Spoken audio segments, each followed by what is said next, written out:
Hi guys, welcome back to lucky lifestyle. ನಾನಿವತ್ತು ಉತ್ತರ ಕರ್ನಾಟಕ ಶೈಲಿಯ ಸೌತೆಕಾಯಿ ಪಲ್ಯ ಹೇಗೆ ಮಾಡೋಂತ ತೋರಿಸ್ತೀನಿ. ಇದು ಚಪಾತಿಗೆ, ರೊಟ್ಟಿಗೆ ಎಲ್ಲ ಸಖತ್ತಾಗಿರ್ತಾಯಿಲ್ಲ. ನೈಟ್ ಟೈಮ್ ನಾವು ಜಾಸ್ತಿ ರೈಟ್ ಟೈಮಲ್ಲೇ ಮಾಡ್ಕೊಳೋದು. ಡೇ ಟೈಮ್ ಬ್ರೇಕ್ಫಾಸ್ಟ್ ಕೂಡ ತುಂಬ ಚೆನ್ನಾಗಿರುತ್ತೆ. ನಾನು 2 ಸೌತೆಕಾಯಿನ ಚೆನ್ನಾಗಿ ಕಟ್ ಮಾಡಿಕೊಂಡು ಸಿಪ್ಪೆ ತೆಗೆದು ಚಿಕ್ಕದಾಗಿ ಕಟ್ ಮಾಡಿಕೊಂಡು ಅದನ್ನು ಲೈಟಾಗಿ ಒಂದು ಪಾತ್ರೆಯಲ್ಲಿ ಹಾಕಿ ಬೇಯಿಸ್ಬೇಕು. ಅಂದರೆ ಒಂದು ಉಯಿ ಬರೋವರೆಗೂ ಅಷ್ಟೇ, ತುಂಬ ಹೊತ್ತು ಬೇಯಿಸ್ಬಾರ್ದು.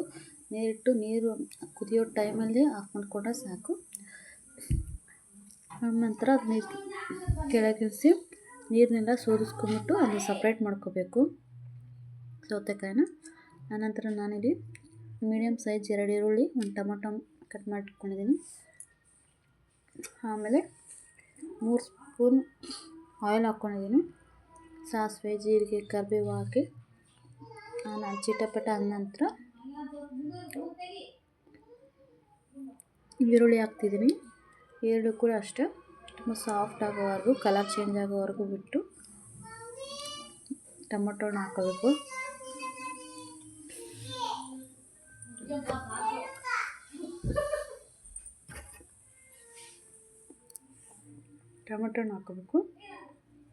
ಟೊಮೆಟೊನ ಕೂಡ ಅಷ್ಟೇ ಸಾಫ್ಟ್ ಆಗೋದಕ್ಕೆ ವೆಯ್ಟ್ ಮಾಡಬೇಕು. ಆನಂತರ ನಾನು ಮಿಕ್ಸ್ ಮಾಡಿ ಬೇಯಿಸಿಟ್ಕೊಂಡಿರೋ ಸೌತೆಕಾಯಿನ ಹಾಕ್ತಿದ್ದೀನಿ.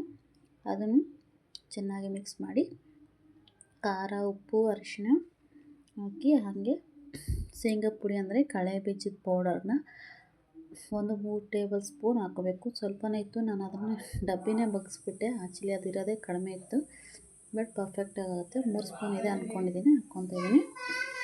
ಹಾಕ್ಕೊಂಡು ಚೆನ್ನಾಗಿ ಮಿಕ್ಸ್ ಮಾಡಿ ಒಂದು 2 ಸೆಕೆಂಡ್ ಹಾಗೆ ಬಿಡಬೇಕು.